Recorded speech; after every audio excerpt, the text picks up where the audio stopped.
안녕하세요. 사연에 빠지다의 DJ 민영입니다. 오늘도 두 가지 사연 준비되어 있으니 끝까지 함께 해주시고요. 구독과 좋아요 버튼도 눌러주세요. 그럼 오늘의 사연 함께 시작해 볼게요. 안녕하세요. 저는 추리소설 작가가 되고 싶어하는 작가 지망생이에요. 나이는 만으로 45살이고 두 아이도 키우는 주부이자 엄마이지만 지금은 치열했던 시기를 지나 시간적으로 여유가 되고 보니 뒤늦게 작가라는 꿈을 갖게 된 사람이죠. 지망생이라고는 하지만 아직 저에게 변변한 작품은 없답니다. 요즘 책을 읽고 서평이나 간단한 글을 쓰면서 습작을 하고 있어요. 그러던 차에 문득 제가 구독하고 자주 보는 여기 유튜브 채널에서 사연을 모집하고 있다는 글을 보았어요. 좋은 기회라고 생각하고 이렇게 제 이야기를 쓰게 되었습니다. 제 사는 이야기 한번 들어봐 주시겠어요? 제 이름은 규원이입니다. 어느 곳에서나 제 이름은 남자로 착각하는 경우가 어려서부터 종종 있었어요. 어릴 때 반 남자애들이 제 이름이 남자 같다는 이유로 놀리기 일쑤였어요. 전 억울한 마음에 왜 딸에게 이런 이름을 지어줬냐고 엄마에게 물었죠. 아빠가 아들을 많이 바라셨는데 태어난 네가 딸인 거 알고도 중성적인 이름을 지어주신 거야.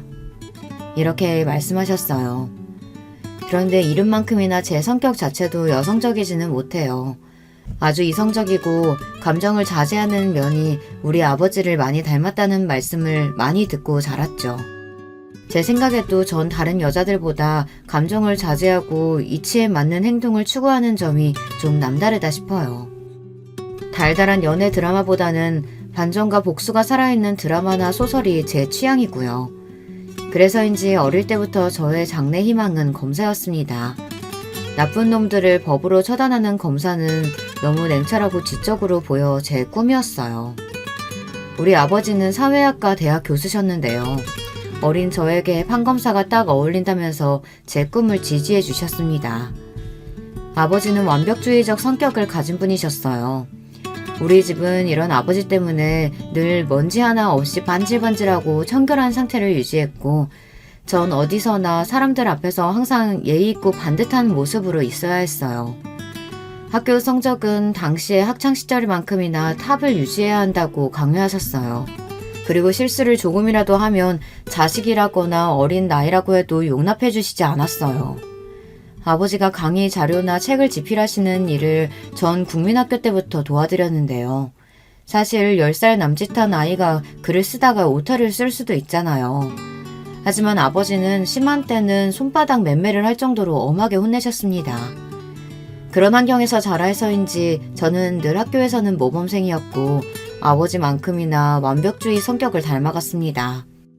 아마도 아버지와 저로 인해 가장 고통받는 분은 엄마가 아니셨을까 싶어요. 우리 엄마는 동화작가셨어요. 엄마는 감성이 풍부하셨고 자식인 저를 늘 따스하게 감싸주며 사랑을 표현해주시는 분이셨죠. 그런데 냉정한 성격에 감정 표현에 무뚝뚝한 남편에다 딸까지. 내 팔자가 그렇지. 상전을 2명이나 모시고 살아요 내가. 사람이니까 이 정도 실수할 수 있는 거지. 그거 좀 실수하면 부녀가 다 파르르 하니 원. 아주 찔러도 피 한 방울 안 나올 사람들이라니까. 엄마는 이렇게 한탄하고는 하셨어요. 하지만 전 엄마가 아주 좋았어요. 제가 속을 다 드러내고 겪었던 일이나 감정도 다 털어놓고 말할 수 있는 사람은 바로 우리 엄마였거든요. 엄마도 하나뿐인 딸이 유일한 대화 상대라고 하시면서 우리 둘은 친구처럼 모든 이야기를 하는 베스트 프렌드예요. 엄격하고 차가운 아버지라고 해도 두 분이 사랑해서 저를 낳으셨잖아요. 자식인 제가 볼 때는 우리 아버지와 엄마는 남녀의 부부관계라기보단 동료에 가까워 보였거든요. 자식인 제가 부모님의 부부관계가 정확히 어떤 관계인지는 잘 모르겠어요. 그래도 이혼이나 별거 한 적 없이 70이 다 된 지금까지 별탈 없이 잘 살고 계신 것 보면 그저 평탄하게 가정을 잘 유지하고 사셨다고 말씀드릴 수 있죠. 저는 평범하고 공부를 곧잘 하며 학창시절을 보낸 뒤 중앙대학교 법학과에 진학하게 되었습니다. 제 꿈이었던 검사가 되기 위해 대학교에 가서도 흥청망청 놀지도 않고 사법고시를 준비했습니다. 그렇게 대학생활 4년에 휴학까지 3년까지 꼬박 7년을 준비했건만 제 노력에도 저는 번번이 낙방했습니다. 1차 시험 합격 후 같은 해 그리고 그 다음 해에 치룬 2차 시험에 떨어지기를 2번, 그렇게 두 번째 2차 시험의 낙방 소식을 들은 12월의 겨울날 쏟아지는 한방눈을 맞으면서 저는 인생 처음으로 깊은 좌절감을 느끼게 되었습니다. 사람이 아무리 노력해도 안 되는 일이라는 게 있구나. 다시 1차 시험부터 사시 준비를 시작할 엄두가 나지 않는다. 이제는 그만둘 때가 됐나 보다. 그 길로 사시를 포기하기로 정하고 집에서 부모님께 말씀드렸어요. 난 우리 규원이가 얼마나 노력했는지 잘 알고 있어. 스스로 할 만큼 하다가 끝내는 마음 먹었다는 건 시작하는 것보다 어렵단다. 그동안 정말 수고했다. 앞으로 더 재미있고 좋은 일 찾아보자. 이렇게 제 얼굴을 쓰다듬으며 격려해 주시는 엄마와 달리 우리 아버지는 결과는 아쉽지만 수고했구나 한마디를 하시고 서재에 들어가셔서 그날 저녁밥도 거르셨습니다. 아마 저만큼이나 아빠는 제 꿈에 거는 기대가 크셨고 그만큼 실망을 하셨을 거예요. 오랜 꿈을 접고 나서 대학교도 졸업한 마당에 무엇을 해야 하나 특별히 할 일을 잡지 못하고 시간을 보내고 있었어요. 그러다 보니 제 나이가 어느덧 28, 홍기에 들어서자 아버지는 제 신랑감으로 점찍어 온 남자가 있다고 했습니다. 그는 아버지의 휘문교교 동창으로 절친한 친구분의 둘째 아들로 중견기업에 다니고 있는 능력 있는 인재라고 아버지는 소개하셨어요. 결혼하지 않고 살 생각은 해보지 않았고 사귀는 남자나 마음에 담아둔 남자도 없었기 때문에 굳이 아버지의 제안, 아니 강요를 거절할 이유는 없었습니다. 단지 어른들의 집안끼리 남녀가 만난다는 사실이 좀 구닥다리 같아서 창피했다는 점 빼고는 말이에요. 어쨌든 어른들끼리 정하신 날짜에 전 단정한 정장을 입고 워커힐 호텔로 갔습니다. 약속한 1시에 늦지 않기 위해 집에서 1시간도 안 되는 가까운 거리이지만 더 일찍 나선 저는 택시를 타고 가던 길에 문자 한 통을 받았습니다. 그 문자는 만나기로 한 맞선남이 보낸 것이었어요. 안녕하세요. 오늘 만나기로 한 최영훈이라고 합니다. 죄송해서 어쩌죠. 급한 회사 일이 생겨서 지금 회사에 있습니다. 원래 만나기로 한 워커힐 호텔 말고 종로의 썸데이 카페에서 봐도 될까요?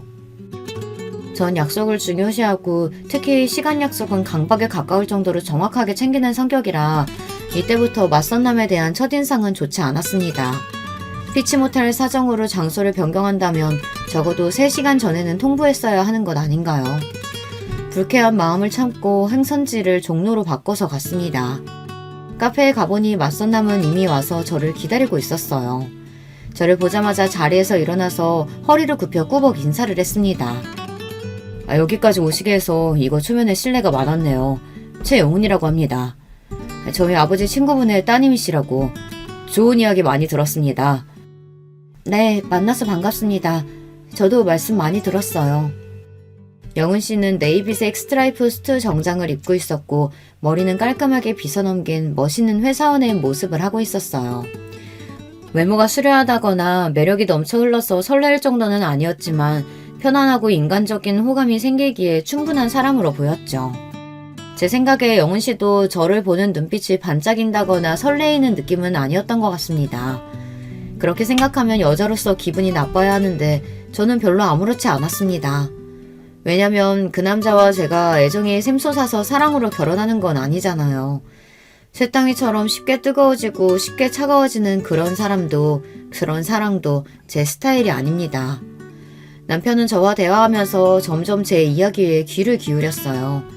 아마 그 사람도 별 기대 없이 나왔는데 제가 파트너감으로 나쁘지 않았다는 계산을 했던 것 같아요. 저는 설립한 지 60년이 넘은 식품 제조회사 만나기업에 다니고 있습니다. 나이는 32이고요. 올해 막 과장으로 승진했습니다. 아, 초고속 승진이시네요. 32의 나이에 과장이면 빠른 편 아닌가요? 네, 입사 동기들 중 가장 빠르죠. 하지만 저는 여기에 만족하지 않습니다. 우리 아버지는 같은 기업에서 상무까지 지내시고 은퇴하셨지만요. 전 반드시 CEO 대표까지 달고 말 거예요. 이렇게 말하는 영훈 씨의 말에서 강한 야망을 엿볼 수 있었어요. 남자가 그 정도 배포를 갖고 어떤 큰일을 할 수 있다면 제 남편감으로 괜찮겠다고 생각했죠. 하지만 더불어서 왠지 그는 서툴고 치밀하지는 못한 성격이라고 생각했습니다. 자신의 능력을 과시한다며 이야기하는 회사에서의 무용담을 잘 들어보면 짜임새가 좀 부족했고 거짓이 아닐까 싶은 부분들이 보였어요. 규원 씨는 제가 만나본 여자분들과 좀 다르게 느껴지네요. 뭐랄까 아주 차분하고 사람을 꿰뚫어보는 듯한 카리스마가 있어요. 나중에 아이들 교육 잘하는 좋은 엄마 되실 것 같아요. 영은 씨와 만난 자리에서 우리는 서로 인간적인 호감을 느꼈고 그 이상의 불꽃 튀는 이성 간의 사랑은 느끼지 못했습니다. 하지만 결혼하기로 이미 어른들끼리 마음을 먹고 만들어진 자리였고 내 감정과는 별개로 결혼은 진행되겠구나 하고 생각했습니다. 하지만 제 착각이었던 걸까요? 의외로 영훈 씨는 그날도 그 다음날도 저에게 애프터 신청을 하지 않았습니다. 그렇게 여러 날이 지난 어느 날 아버지는 다음 주 주말에 상견례를 할 테니 준비하라고 말씀하시는 거예요. 아니 이런 법이 어디 있나요? 한번 맞선 본 남자와 다음 약속이 상견례라니. 여러분은 이해가 되시나요? 아버지, 그 남자와 한 번 만났을 뿐이고 심지어 그 뒤로 애프터 신청도 없었고 우리 연락한 적도 없어요. 그런 사람과 바로 상견례라니 이건 납득이 안 되네요. 넌 그 남자가 싫으냐? 싫고 좋고의 말을 할 수 없을 정도로 모르는 사이예요. 모르는 사람과 어떻게 결혼 이야기를 하며 상견례를 할 수 있어요. 싫은 게 아니면 결혼해도 문제될 거 없지 않느냐? 너희들은 이미 결혼 예정하고 만난 것이니 상견례 한 주에 얼마든지 데이트하면 되는 일이고. 아버지의 말씀에 이상하게도 반박할 말이 없었습니다. 이럴 줄 알았으면 고시 공부하지 말고 연애라도 실컷 해볼 걸. 처음으로 후회가 되었어요. 그렇게 그 맞선 남과의 두 번째 만남이자 상견례를 하게 되었어요. 우리 아버지와 영훈 씨 아버지는 처음 만나자마자 부둥켜 안고 반가워할 만큼 가까운 사이였어요. 과거의 한 약속대로 우리가 사돈을 맺게 된다면서 참 좋아하셨죠. 하지만 상견례 분위기는 마치 이상한 연극과 같았죠. 가장 친하고 이 분위기를 주도해야 할 결혼 당사자인 저와 영훈 씨는 뻘쭘하게 앉아서 간간히 가벼운 이야기만 서로 나누었어요. 그날 잘 들어갔죠? 미안해요. 제가 연락을 드렸어야 했는데 요즘 회사 일이 너무 바빠서 말이죠. 괜찮습니다. 다 큰 성인인데 당연히 잘 귀가했죠. 네. 그런데 취미는 어떻게 되세요? 독서요. 어쩐지 규원 씨 이미지가 지적이라서 그런 취미일 것 같았어요. 주로 어떤 책 읽으세요? 추리소설이나 범죄소설 좋아해요. 스티븐 킹이나 히가시노 게이고 아세요? 이렇게 결혼할 당사자가 하는 대화라는 게 처음 만난 사람같이 낯선 거였어요. 헌데 서로 낯설어야 할 양쪽 아버님들은 야 이 자식아 해가면서 너무 친밀하고 화기애애한 분위기였어요. 거기에 어머님들은 딱히 어찌할 할 바를 모르며 음식만 드시거나 어디 눈둘 데도 없이 불편해하셨습니다. 특히 영훈 씨 어머님은 정말 이상한 반응을 보이셨어요. 일단 저를 처음 보시자마자 그분은 얼어붙어 계셨죠. 그리고 쭉 찢어진 눈으로 한참을 제 아래의 위를 살펴보시고는 기가 차했습니다. 자신의 남편과 우리 아버지, 어머니를 모두 뚫어져라 보곤 자신의 감정을 억누르는 듯 했어요. 이후 인사하는 제 목소리를 듣고도 잠깐 멈칫하더니 불안한 반응까지 보였습니다. 저는 이분이 오늘 어디가 아프신가 싶어서 어디 불편하신가요? 말씀 주시면 도와드릴게요. 됐어요. 처음 만난 예비 며느리에게 과하게 쌀쌀맞은 반응이었습니다.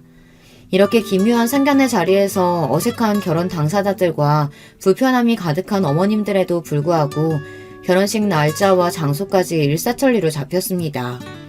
무려 2달 반 뒤에 급박한 날짜였지만 양쪽 아버지들의 추진력으로 결혼 준비는 빠르고 차질없이 이뤄졌어요.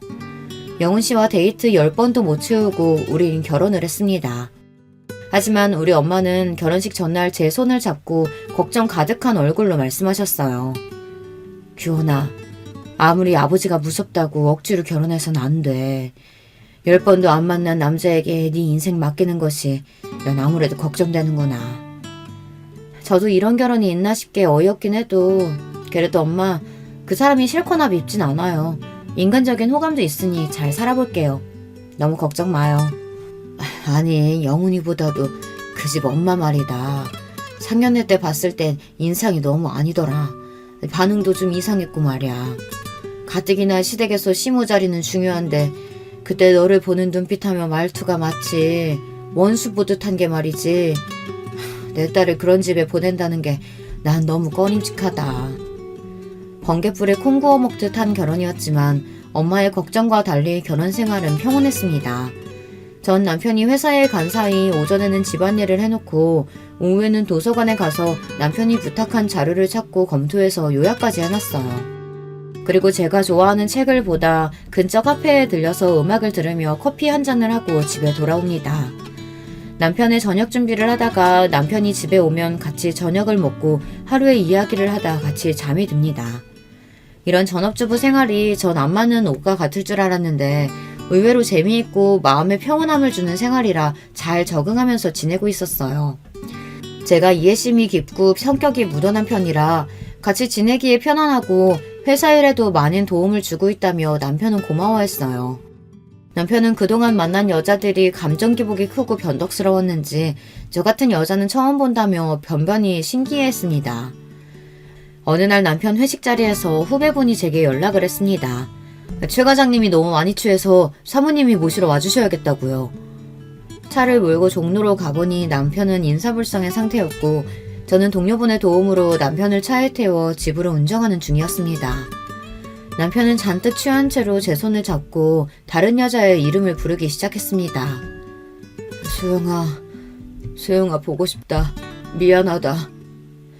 그 여자가 누구인지는 모르겠지만 짐작은 할 수 있었어요. 남편이 저와 선을 보기 전에 이야기를 얼핏 들었기 때문입니다. 남편은 소영이라는 여자와 군대 다녀와서부터 사귀었고 많이 사랑하는 사이였다고 해요. 결혼을 약속할 만큼. 하지만 부모님, 특히 아버지께서 소영 씨의 집안에 문제가 많다며 반대하셨다고 합니다. 그리고 정해놓은 혼처를 강요하며 억지로 맞선을 보게 했습니다. 그 맞선녀가 바로 저였고요. 저와 맞선 보러 나갈 때 처음에는 앙심을 품었다고 했습니다. 이 맞선 자리를 깽판치고 맞선녀에게 무례하고 불쾌하게 굴어서 아버지에게 반항하겠다고. 그런데 저를 보고 왠지 그럴 수 없었다고 합니다. 자신의 속을 꿰뚫어보는 듯한 제 까맣고 깊은 눈을 보면 왠지 순한 양이 되는 기분이라고요. 그리고 대화를 할수록 좋은 여자인 것 같은데 괜히 상처 주기 미안했다고 했어요. 하지만 자신의 마음이 정리되지 않았기 때문에 저에게 애프터 신청은 못했다고요. 저는 그렇게 깊은 연애를 해보지 않아 이런 질척이는 관계와 마음을 이해하기는 어려웠지만 남편은 자기 나름대로 속상하고 힘들었을 거예요. 하지만 술에 취해서 다른 여자의 이름을 부르는 건 얄미워서 옆구리를 콱 꼬집어주고 나서 집에 눕혔습니다. 다음날 잠에서 깬 남편이 나 어제 술 먹고 어디 부딪혔어? 옆구리가 너무 아프네 했을 때 혼자 킥킥대고 웃었죠. 결혼생활 1년 만에 첫 아들을 낳았고 1년 뒤에는 둘째 딸을 출산하고 연년생 아기들을 키우면서 저는 많이 바빠졌습니다. 나는 우리 엄마처럼 무한한 사랑을 베풀지는 못할 거라고 생각했는데 아이를 낳아 키워보니 의외로 전 모성애가 강한 여자임을 알게 되었어요. 자식이 먹는 것만 봐도 배부르다. 눈에 넣어도 아프지 않을 만큼 이쁘다. 이런 말이 그냥 하는 말이 아니라 정말 제 심정이 꼭 그랬습니다. 아이들이 하는 일이면 자잘못을 따지지 않고 그저 예쁘고 그저 봐주고 싶은 마음이 가득했으니까요. 냉철한 제가 이럴 줄은 정말 몰랐어요. 출산과 육아는 정말 놀라운 경험인 것 같아요. 그때부터 저의 인생은 아이들뿐이라고 해도 과언이 아니었습니다. 어차피 남편은 회사에서 성공하는 야망을 가진 남자로 평일에는 밤늦도록 회사에 있고 주말에는 윗사람들에게 잘 보이기 위해 그들을 따라 골프며 등산이며 다니느라 바빴습니다. 그리고 이 남자에게는 부성애 같은 것은 없어 보였어요. 우리 아이들과 잘 놀아주거나 교육에 관심을 갖지 않았거든요. 다른 집 여자들은 이런 얘기를 들으면 서운하겠다, 남편에게 바가지라도 긁어봐라 이렇게 이야기했지만 저는 아무렇지도 않았습니다. 이 남자가 가정적이고 애들을 살뜰히 챙길 만한 위인이 못 된다는 것을 임신 초기에 깨달았기 때문이에요. 제가 입덧이 심했던 임신 3개월 때의 일이 생각나네요. 저는 원래 식탐이 없고 평생 소식하던 사람인데 입덧 때는 갑자기 음식이 안 먹히다가 또 갑자기 음식을 한꺼번에 많이 먹는 이상한 경험을 했습니다. 여보, 일주일 동안 음식이 안 먹혀서 물밖에 못 먹었는데 갑자기 오늘 새벽부터 아구찜이 너무 먹고 싶어요. 퇴근할 때 회사 근처 단골집에서 포장해 줄 수 있어요? 남편이 회사에 있을 때 전화해서 이렇게 부탁했어요. 나 오늘 회식이라 안 되겠어. 회식 끝나면 거기 가게 문 닫을걸? 당신이 회식하는 중간에 나가서 포장해 오면 되지 않겠어요? 내가 먹고 싶다기보다는 뱃속에 아이가 먹고 싶은 것 같아요. 자기가 먹고 싶으면서 애기 핑계는. 그냥 참으면 안 돼? 아구찜이 뭐라고. 모냥 빠지게 회식하는 남자가 중간에 나가서 마누라 걸 사가겠어? 남편은 이렇게 단칼에 거절하고선 그날도 술이 떡이 돼서 밤늦게 귀가했습니다. 남편은 원래 저나 애들을 잘 챙기지 않는 무심한 남자라는 걸 잘 알고 있고 어지간한 일에는 서운해하지도 않는 저였지만 이때는 임신한 때라 그런지 너무하다는 기억이 아직도 있어요. 남편은 그저 열심히 일하고 돈을 벌어오는 가장일 뿐 남편의 역할도 아버지의 역할도 잘 하지 못한 사람이었습니다. 그리고 사실 남편이 회사에서 일하는 성과의 절반은 제 몫이라고 생각합니다. 남편이 회사에서 CEO까지 오르겠다는 야망에 비해서 가진 능력은 부족한 사람이었어요. 머리를 잘 굴려서 전략을 갖고 계획적으로 일을 하지도 못했고 사람들을 카리스마 있게 통솔하는 능력도 없는 사람이니까요. 제가 생각했을 때 유일한 능력은 눈치가 빠르고 윗사람들에게 자신을 숙이고 아부를 잘한다는 것일까요? 물론 이것도 회사에서 성공하는 데에는 중요한 덕목입니다. 하지만 그 사람의 부족한 전력이나 사람들을 관리하는 부분은 전적으로 제 도움이 컸습니다. 덤벙거리는 성격 탓에 회사에 기일 내에 보고하고 제출해야 할 서류를 종종 잊는 일이 많았습니다. 쉬는 때는 그런 남편의 심부름으로 자주 회사에 가야 했어요. 이젠 아예 제가 회사의 중요한 서류는 따로 제 USB에 복원하거나 클라우드 공용 서버에 넣어놓고 있다가 남편이 필요할 때마다 바로 회사 메일로 전송해 주었습니다. 남편은 문서를 카테고리별, 날짜별, 중요도 순으로 정리하는 법도 몰라서 제가 다 정리해서 자료를 관리하고 있을 정도였으니까요. 오래된 중요한 자료는 남편 스스로 찾지도 못하고 제가 찾아주어야 했습니다. 정말 비서가 따로 없죠. 남편은 결혼할 당시 이미 초임 과장 직급이었어요. 과장 이상이 되면 실무 능력만큼이나 부하 직원을 관리하는 능력이 점점 중요해집니다. 남편은 밑에 사원 대리급과 마찰이 생길 때마다 감정적이고 급하게 처리하려는 경향이 강했어요. 그럴 때마다 제가 진정시키고 중재자로서 그들에게 이렇게 대하라고 조언을 해줬습니다. 막상 내 말대로 해보니 부하 직원들은 점차 남편에 대한 반감을 거두고 지시를 잘 듣게 되었습니다. 그리고 부서에서는 남편이 부하 직원들 통솔을 잘한다며 인사고과를 잘 받을 수 있었죠. 그래서 하루에도 여러 차례 전화를 걸어오는 남편은 저에게 회사에서 일어난 이런저런 이야기를 하며 저에게 조언을 구하고는 했어요. 제가 지인들과 모임 자리에 있을 때 이렇게 남편 전화를 받는 모습을 보고 어떤 엄마는 부러워했어요.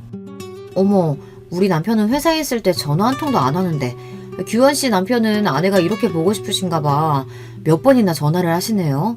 규원 씨 정말 사랑하나 봐요. 이렇게 속모르는 말씀을 하셨어요.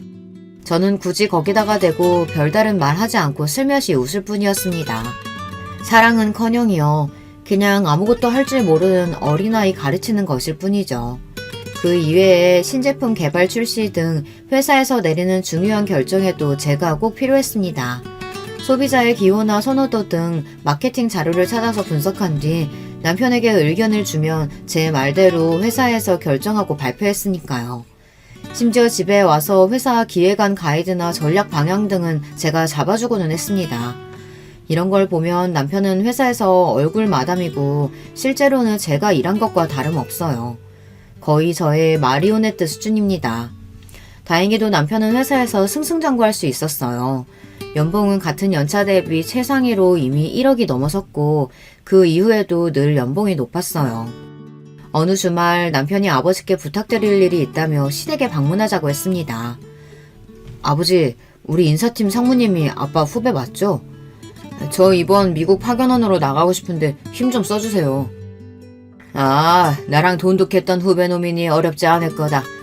그런데 왜 파견원이냐? 파견 근무면 애들이랑 시원애미는 같이 못 가지 않니? 이왕이면 주재원으로 가족들 다 같이 가서 애들 미국에서 학교도 보내면 더 좋지. 뭐? 안 돼. 우리 아들이랑 손자들 미국 가면 잘 못 볼 거 아니야. 아들, 꼭 미국 가야겠니?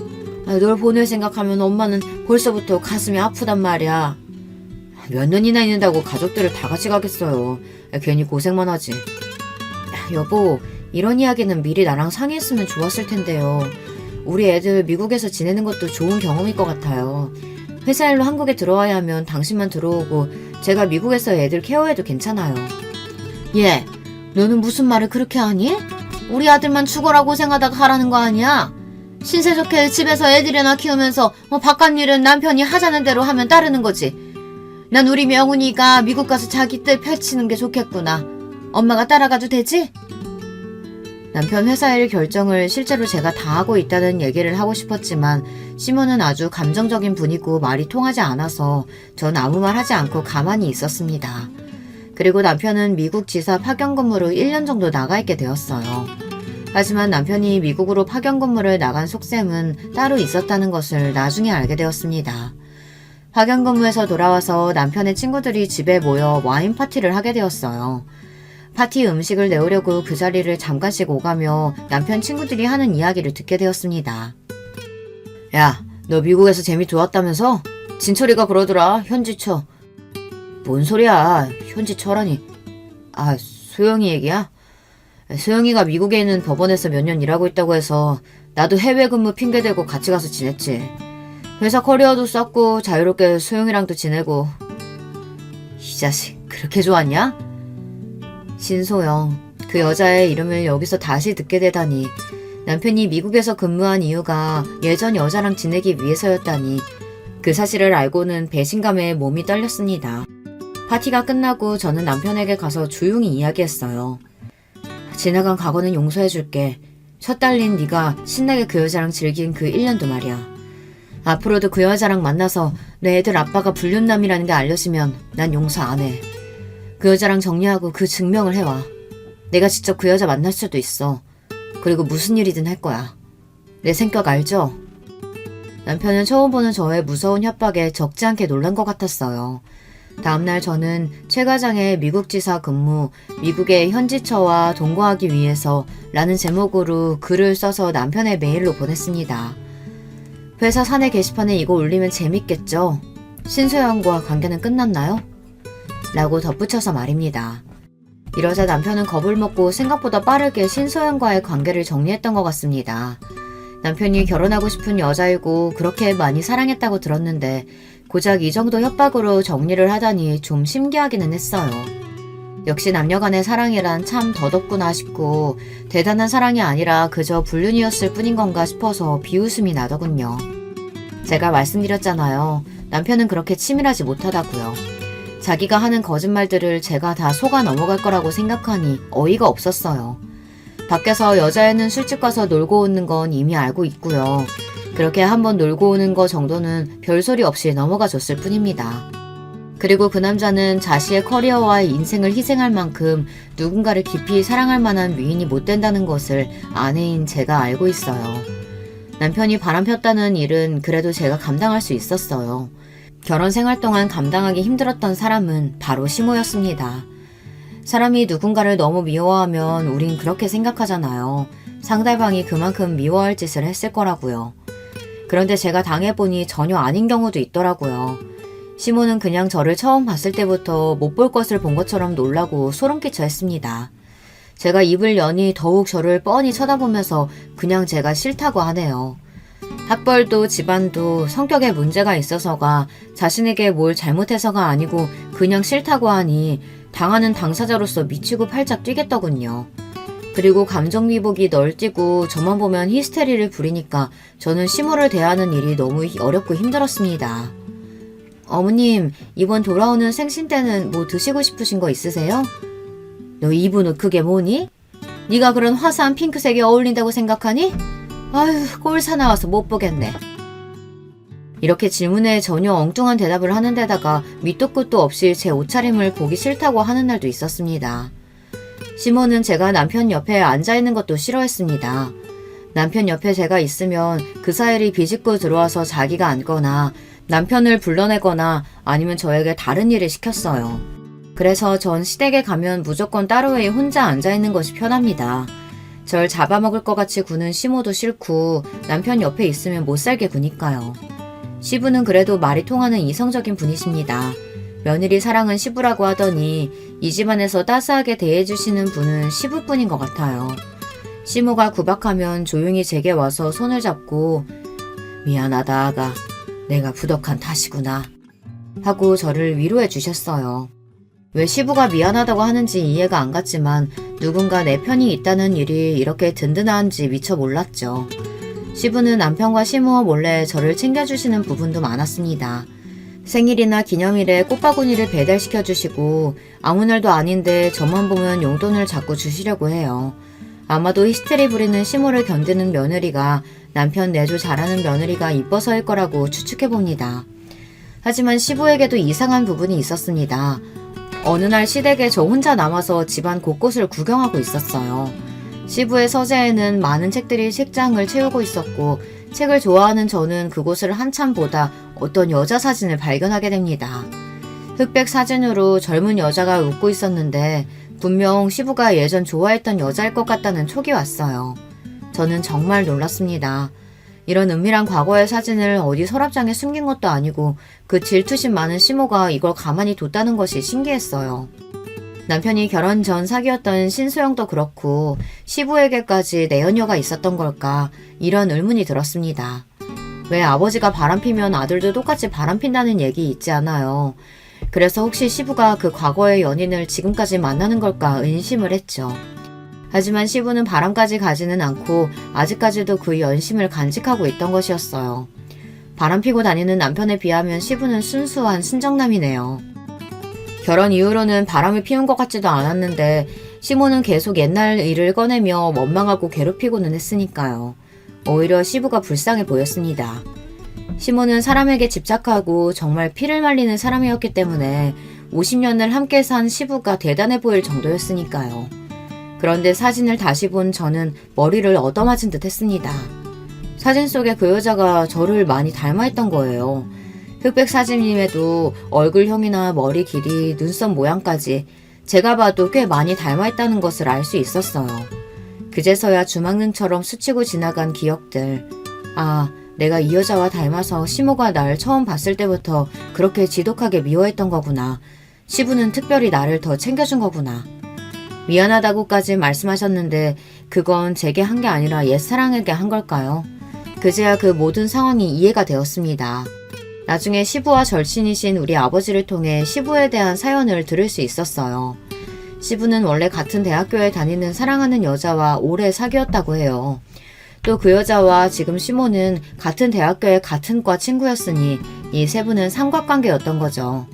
하지만 시부가 친구와 연애하는 그때부터 시모는 이미 마음속으로 몰래 시부를 좋아하고 있었다고 했습니다. 하지만 시부가 대학교를 졸업한 뒤 만나 기업에 취직한 후 혼담이 오갈 무렵 사귀던 여자분 집안의 가세가 기울었다고 해요. 이 틈을 타서 시모는 자신의 시부모님에게 자신의 집안은 재력이 있다고 어필하며 마음에 들려고 노력했다고 해요. 자기 친정 아버지에게 울며 졸라대서 적극적으로 혼사를 추진하도록 만들었고요. 그러다가 결국 시부의 뜻과는 달리 시모와 결혼을 하게 된 겁니다. 하지만 억지로 결혼한 뒤에도 시부는 시모에게 눈길 한 번, 정 한 번 주질 않고 회사일만 했대요. 그 친구가 참 불쌍하지. 재수씨 때문에 사랑하는 여자 잃고 마음을 닫고 무늬만 부부처럼 몇십 년을 산 게야. 그런데 재수씨는 남편이 그럴수록 더 집착하고 질투해서 평생 시달리며 살았으니 말이야. 결국 시모는 남편에게서 받지 못한 사랑을 자기 아들에게서 보상받고 싶어 했어요. 남편은 늘 시모의 간섭과 통제 아래에서 살았던 것 같아요. 지금도 시모는 한 번씩 남편의 셔츠와 속옷 같은 것까지 사다가 보냅니다. 아내인 제가 10년 넘게 챙겨주고 살고 있는데 참 기가 막힌 집착이죠. 지난번 제사 음식을 차리기 위해 시댁 근처 시장에서 장을 본 날 이런 광경을 목격했답니다. 단골 과일 가게 여자 사장과 시부가 안부를 물으며 이런저런 이야기를 잠깐 하고 있었어요. 그런데 시모는 멀리서 소리를 지르며 여보, 여기 과일은 어느 밭에서 주워왔나 봐. 못 쓰겠어요. 다른 데로 가요. 하고 시부를 잡아 끌고 가버리는 게 아니겠어요. 그 상황에서 보고 있는 저도 과일집 사장님과 시부 모두 얼굴이 빨개질 만큼 당황스러웠어요.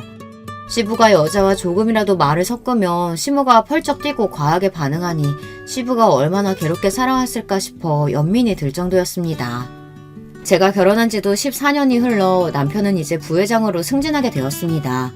남편의 부사장 승진 소식에 저도 기뻐하지 않을 수 없었죠. 제가 뒤에서 힘쓰고 우리 부부가 함께 일궈온 결과이기도 하니까요. 회사에서 이제 확실히 남편 쪽으로 따르는 라인이 생겨 장차 사장까지 갈 가능성이 높아졌죠. 하지만 이렇게 좋은 날 저는 제대로 뒤통수를 맞는 사건이 생겼습니다. 모름지기 자신의 그릇이 부족하면 자기를 도와주는 사람은 더욱 신뢰하고 감사한 마음으로 품어야 하는 게 아닌가요?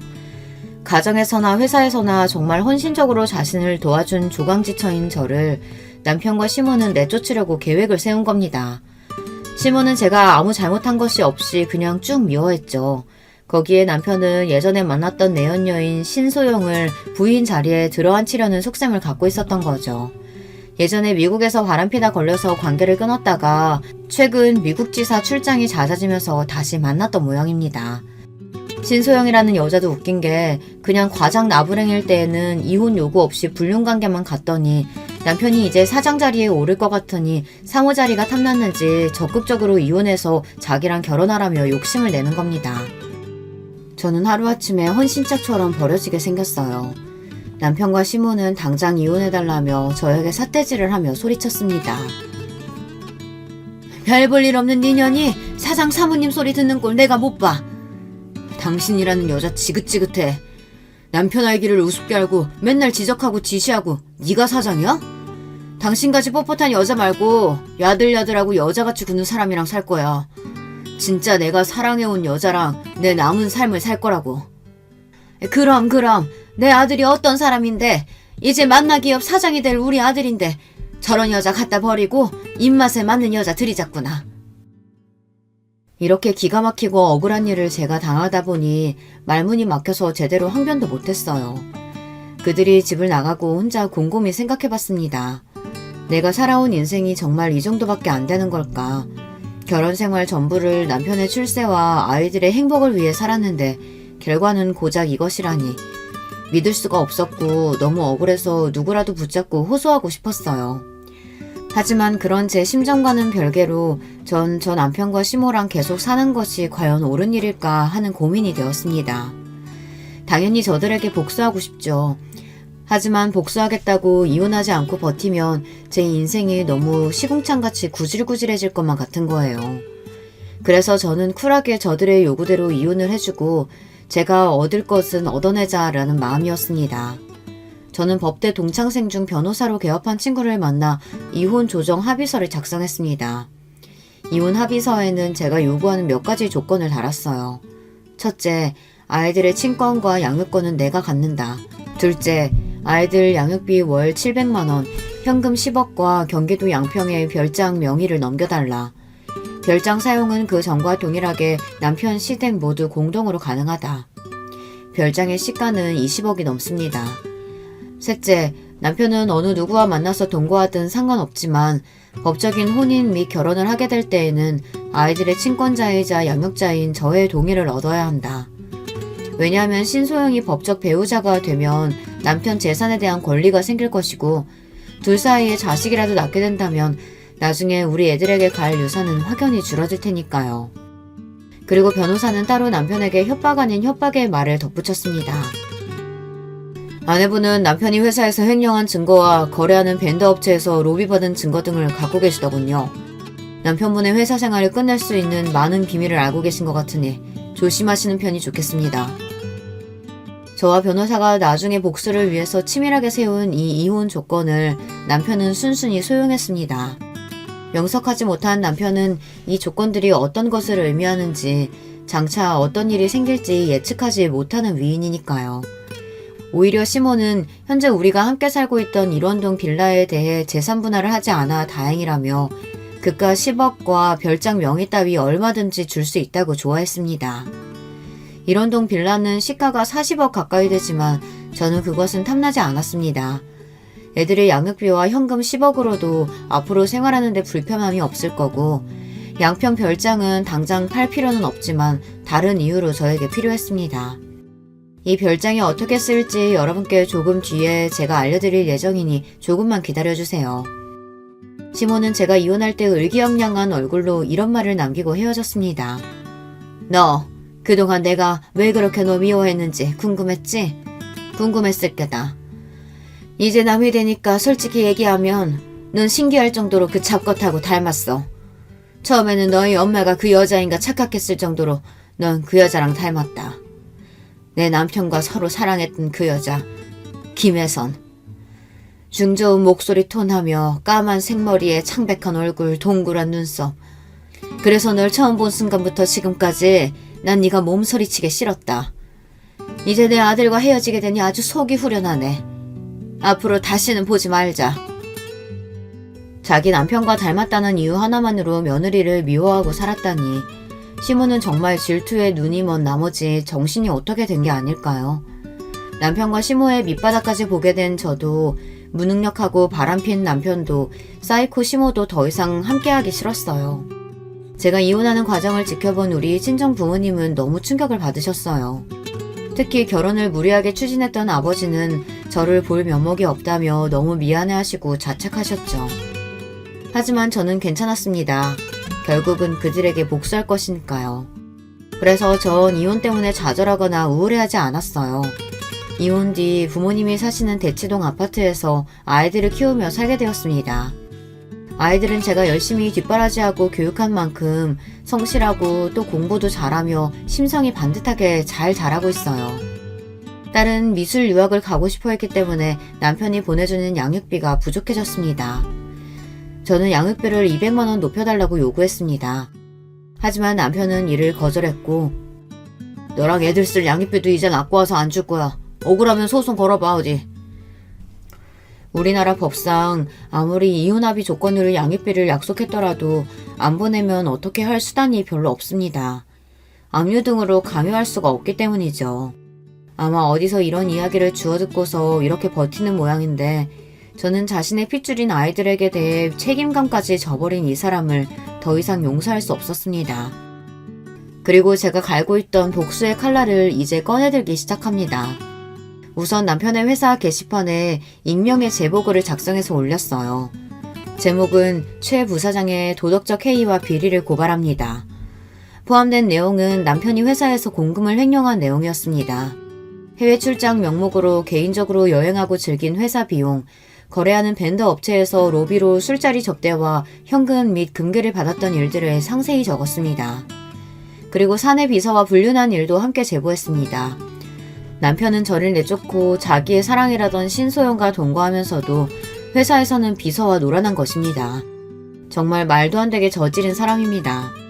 이것만으로 끝난다면 저의 진짜 복수가 아닐 거예요. 남편 회사의 사장님에게 익명으로 퀵 우편을 보냈습니다. 거기에는 우리 양평 별장에서 남편이 회사 임원들과 정부 관료들에게 로비로 접대하며 매춘부들과 놀았던 영상이 담긴 USB를 넣었습니다. 저는 사실 시댁의 양평 별장을 이용하면서 10년 전 몰래 CCTV를 설치해 여기에서 일어난 일들을 녹화하고 있었어요. CCTV를 달게 된 계기는 남편이 이 별장에서 내연녀를 데리고 와서 놀았던 것입니다. 나중에 증거나 협박 수단으로 쓰기 위해 달았던 것이 이렇게 지금 중요한 복수의 수단이 되었어요. 복수의 결과는 오래되지 않아 금방 나타났습니다. 남편은 제가 사장에게 CCTV를 보낸 그 다음날 바로 회사에서 잘렸거든요. 그리고 남편은 사내 게시판 제보로 자신의 파렴치하고 무능력함이 만천하에 퍼졌습니다. 회사에서 잘린 뒤 어느 기업에서도 남편을 써주지 않을 것이 명백했습니다. 남편과 시모는 사장 자리까지 생각했을 텐데 얼마나 실망하고 좌절했을까요? 제 복수는 하나 더 남았습니다. 제가 억울하게 쫓겨날 때 시부는 말도 안 되는 일이라며 저와 함께 슬퍼하고 원통해했습니다. 그리고 시부는 우리 친정아버지와 한잔하러 친정집에 들르실 때마다 늘 저에게 미안해하시고 따로 아이들 양육비를 챙겨주셨습니다. 술에 취해서 시부는 한 번씩 마음속 소망을 꺼내고는 하셨어요. 시모와의 황혼 이혼 말입니다. 제 복수로 남편이 회사에서 쫓겨난 과정의 일을 알게 된 시부는 이제 아내만이 아니라 아들에 대해서도 깊은 실망을 느끼시고 진지하게 이혼을 고민하셨습니다. 그리고 그 고민하시는 과정에서 우리 친정아버지와 제가 거들어서 결국 시부는 시모에게 이혼을 요구하고 그 집에서 나오셨습니다. 시부가 나오면서 시모는 자존심도 없는지 시부에게 매달려서 울고불고 난리였어요. 이제 와서 당신 왜 이래요? 우리가 함께 산 세월이 얼만데 제발 나 버리지 마세요. 난 그 50년 세월 동안 한순간도 당신을 마음에 담아둔 적이 없다는 거 당신도 알지 않소? 우리 앞으로 살 날이 얼마나 남았다고. 이제 각자 편하게 삽시다. 난 당신과 1분 1초도 함께 살 수가 없어. 당신 이러는 게 결국 김혜선 그년한테 가는 거야? 당신이 아직까지 그 여자 마음에 품고 있는 거 내가 모를 줄 알아? 미친 소리 그만해. 그 여자는 죽은 지 10년도 더 됐어. 젊은 시절 사랑했던 일 하나 때문에 당신은 결혼 내내 나를 괴롭혔다고. 미저리같이 정신병자인 당신과 내 남은 하루도 함께 살고 싶지 않아. 그리고 시부는 매정하게 시모를 내치고 집을 나가버렸습니다. 남편은 회사에서 쫓겨나와 직업도 구하지 못하고 내연녀 신소영에게 버림받은 채 매일 술을 마시고 백수로 살고 있습니다. 술에 잔뜩 취해서 애들이랑 저에게 전화를 하고 있지만 우리 가족을 버리고 인생을 망가뜨린 남편의 술주정 따위는 들어줄 마음이 없어 차단하고 있습니다. 아무리 반성하고 후회하며 돌아온다고 해도 당연히 우리의 가족으로 받아들일 마음은 조금도 없고요.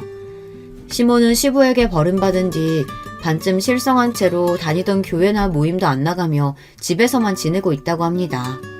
저의 복수극은 이렇게 끝이 났습니다. 지금까지 제 사연을 들으신 여러분 어떠세요? 제가 너무 매정했던 걸까요? 이따금 제가 이렇게까지 남편과 시모에게 복수한 것이 후회가 되고 있어요. 너무한 게 아닌가 싶어서요. 하지만 아무 잘못 없이 하루아침에 내쳐진 저와 부모의 이혼으로 상처 입을 아이들을 생각하면 제가 한 복수는 통쾌했고 나쁜 인간들에 대한 벌이라는 생각도 들어요. 제가 쓴 글을 봐주신 여러분께 깊은 감사의 말씀을 드리며 전 여기에서 이야기를 마쳐볼까 합니다.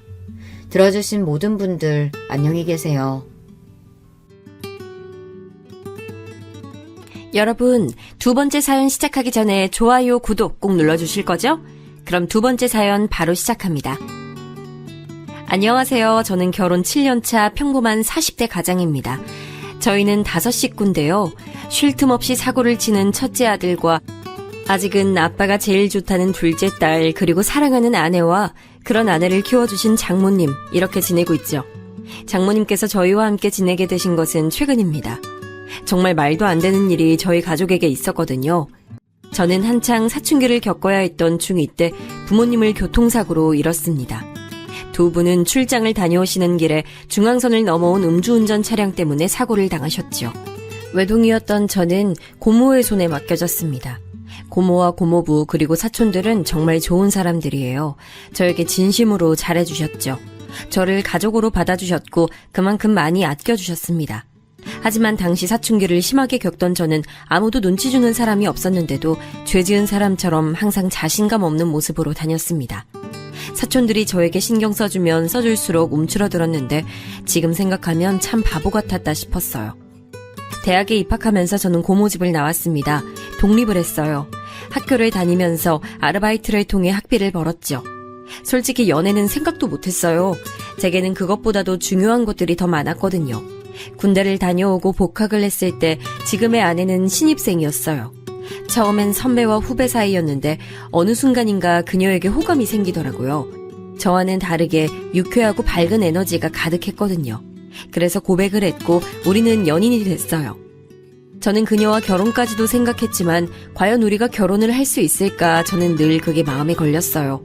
저는 부모님도 형제도 없는 외톨이였고 가진 것이라곤 저 하나뿐인 사람이었으니까요.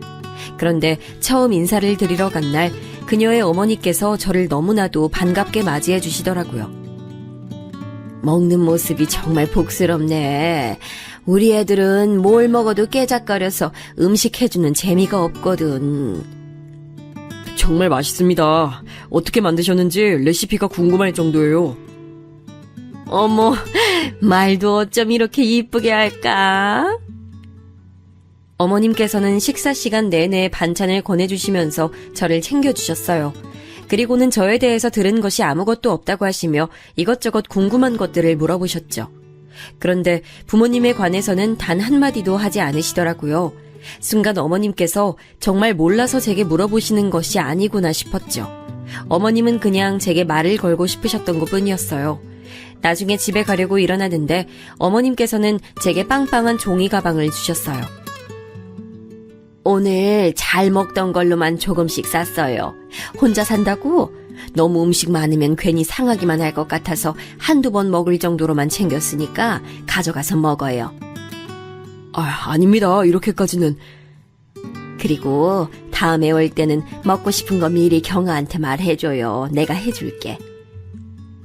엄마 그러지 마. 오빠가 부담스러워하잖아. 이걸 뭐하러 줘요. 그녀는 제 손에 들린 종이 가방을 어머님께 돌려주며 괜히 한 소리 하더군요. 순간이지만 어머님의 얼굴에 잠깐이지만 섭섭함이 지나가는 게 보였어요. 찰나였지만 어릴 때부터 가족 표정을 살피는 습관이 남아있던 제 눈엔 너무 잘 보였죠. 아닙니다. 감사하게 받겠습니다. 오빠, 엄마가 괜히 그러시는 거야. 굳이 신경 쓰지 않아도 돼. 나 주셨는데 왜 네가 그래. 가져갈 거야. 어머님은 제 말에 활짝 웃으시면서 제 손을 꼭 잡아주셨어요. 그러면서 천천히 토닥이시며 말씀하셨죠. 다음엔 우리말 편하게 해요. 어머니라고 불러주면 더 좋고. 네, 어머니. 제 대답이 마음에 드셨는지 어머님께서는 저를 꼭 안아주시면서 반찬 떨어지면 꼭 놀라오라고 하셨죠. 그렇게 예비 처가를 나서면서 저는 손에 담긴 어머님의 마음이 너무나도 감사하면서 행복했어요. 찾아뵙기 이전에는 제 상황에 괜히 마음이 무거웠는데 말이죠. 그 뒤로 저는 몇 번이고 그녀의 집에 초대를 받았어요. 어머님께서는 제 생일이나 저희 부모님 기일에도 저를 집으로 불러주셨죠. 독립하고 난 이후 그렇게 즐거웠던 생일은 처음이었던 것 같았어요. 부모님께서 살아계실 때처럼 제가 좋아하는 음식들이 가득한 밥상에서 준비된 케이크에 나이만큼 초를 꼽고는 불을 붙였죠. 고모 집에서 있을 때도 생일은 챙겨주셨지만 가족끼리 케이크 촛불은 생각도 안 했거든요. 이건 사위가 아니라 아들이네, 아들. 그러니까 이러다 우리 자리 뺏기겠어. 엄마, 어떻게 우리 다 오빠를 더 좋아하는 것 같아. 몰랐니? 너희 백을 데리고 와봐라. 내가 봤구나. 와, 말이 심하네. 어떻게 그래, 엄마? 예비처남은 식탁에 자기가 좋아하는 음식이 하나도 없다고 우는 척을 하면서 투덜거렸어요. 그 모습에 자리에 앉은 사람들은 모두 다 빵 터지고 말았죠. 그렇게 저희는 가족들의 축복을 받으면서 결혼식을 올렸어요. 아내는 분가를 원했지만 저는 꼭 어머님을 모시고 살고 싶었어요. 회사도 가깝기도 했지만 어머님과 함께 지내고 싶었거든요. 아내는 처가살이 시키고 싶지 않다고 강력하게 말했지만 저는 전혀 그런 생각이 들지 않았기에 아내를 설득했어요. 하지만 아내보다도 더 큰 벽은 어머님이셨어요. 아이고 무슨 소리야. 이서방이 왜 여기 들어와서 살아. 됐어. 신혼인데 둘이서 알콩달콩 재밌게 살아봐야지. 애도 가져야 하고. 어머님, 저 눈치 주실 거예요? 막 처가살이 시키실 거예요? 내가 우리 사위한테? 그럴 리가. 보고만 있어도 아까운데 무슨 그런 말을. 그런데 왜 자꾸 오지 말라고 하세요? 어머님께서는 끝까지 반대를 하시더라고요. 그래서 저희는 마침 처가가 있는 아파트 같은 라인에 빈집이 있기에 그곳을 신혼집으로 정했죠. 아내는 이게 무슨 경우냐고 한참을 웃었지만 그래도 싫은 눈치는 아니었어요. 어머님께서도 그렇게까지 하는 거냐고 웃기만 하셨죠. 신혼여행을 다녀오고 나서 저희는 각자의 생활을 시작했어요. 결혼해서 달라질 것이라고 생각했던 것에 비해서 저희는 크게 변한 것이 없었어요. 아침은 가볍게 먹고 저녁은 항상 처가에 들려서 먹고 왔죠. 이럴 거면 그냥 여기서 살아. 무슨 밥을 맨날 먹으러 와? 엄마, 식비 받아, 식비. 너도 안 내는 식비를 왜 우리 사위가 내야 돼? 넌 어디 엄마한테 식비 준 적 있니? 처남, 걱정 마. 당연히 식비 드려야지. 아이고 너도 그 돈으로 우리 사위 점심이나 든든히 먹어. 어머님 밥이 너무 맛있어서 다른 건 들어가지도 않아요. 아내는 왜 이렇게 넉살이 좋아졌냐고 혀를 내둘렀어요. 연애할 때는 전혀 몰랐던 모습이라고 하면서 제 옆구리를 푹 찔렀어요. 오빠, 적당히 먹어. 이러다 배 나오겠다. 어머니, 저 배 나왔어요? 이렇게 말랐는데 배는 무슨 많이 먹는 것도 아니구만. 괜히 먹는 걸 가지고 그런다. 어머님께서는 보기 좋게 잘 먹는데 구박한다고 아내에게 잔소리하시고는 제 앞으로 반찬을 더 챙겨주셨어요. 처남은 온몸을 부르르 떨면서 닭살 돋는다고 무슨 이런 장모사위 관계가 있냐고 말했죠. 저는 그런 처남의 말에도 기분이 좋았어요. 어머님께서는 괜한 질투라고 말씀하시면서 웃기만 하셨죠. 저희 가족은 정말 행복한 시간들을 보내고 있었어요. 물론 항상 좋을 수만은 없었죠. 그녀와 심하게 싸우기도 했고 그런 날은 둘 다 어머니께 불려가 몇 시간이고 잔소리를 들어야 했습니다. 하지만 그런 순간도 전 좋았어요. 그런데 저희 가족에게 먹구름이 끼기 시작한 것은 처남이 결혼을 하면서부터였어요. 대학원에 진학해서 한창 학교를 다니고 있는 처남은 결혼할 여자가 있다고 하면서 여자를 데려왔어요. 첫인상은 엄청 무뚝뚝하고 까다롭겠구나 싶었어요. 애교 많고 다정한 처남과는 상극이라고 생각했는데 둘이 함께 있는 모습을 보면 그건 또 그거대로 잘 어울리더라고요. 학교 동기라고 했는데 마찬가지로 대학원을 다니고 있다고 하더군요. 저는 솔직히 반대했습니다. 무슨 직장에 있는 것도 아니고 대학원생도 학생 아닙니까? 그런데 결혼을 해서 생활은 어떻게 하려고 하는 건지 무모하다는 생각이 들었죠. 아내 역시 저와 같은 생각을 하고 있었어요. 그녀는 생활비도 스스로 벌어본 적 없으면서 무슨 결혼이냐고 펄쩍 뛰었죠. 하지만 곧 처남댁이 아이를 가졌다는 소리에 저도 아내도 어쩔 수 없구나 싶었어요. 그렇다고 아이를 지우라고 할 수도 없는 노릇이잖아요. 어머니도 아직 결혼은 이르지 않느냐고 하시다가 아이 이야기에 그 말씀이 쏙 들어가셨죠. 아직 아무것도 없는 두 사람은 자연스럽게 어머니 집에 들어와서 사는 것으로 이야기가 됐어요. 처남댁도 아이를 낳고 나면 다시 학교로 돌아갈 생각이라고 하더군요. 결국은 아이를 키우고 케어하는 것을 전부 어머니께서 해야 하는 상황으로 흘러가게 됐어요. 아내는 처남을 불러서는 대학원을 졸업하면 연구소든 어디든 취직해서 독립을 하라고 강력하게 말했어요. 처남은 당연히 발끈했죠. 엄마도 아무 말 없는데 왜 누나가 그래? 엄마가 말씀 안 하시니까 내가 하는 거지. 그리고 엄마가 그런 말씀 하시겠니? 아, 진짜 누나. 안 그래도 머리 복잡한데 누나까지 나서서 이럴 거야? 뭐? 이게 뭘 잘했다고? 아내와 처남은 이야기 시작부터 서로에게 으르렁거리며 언성을 높였어요. 저는 우선 두 사람에게 진정하라고 하고는 처남을 보며 말했어요.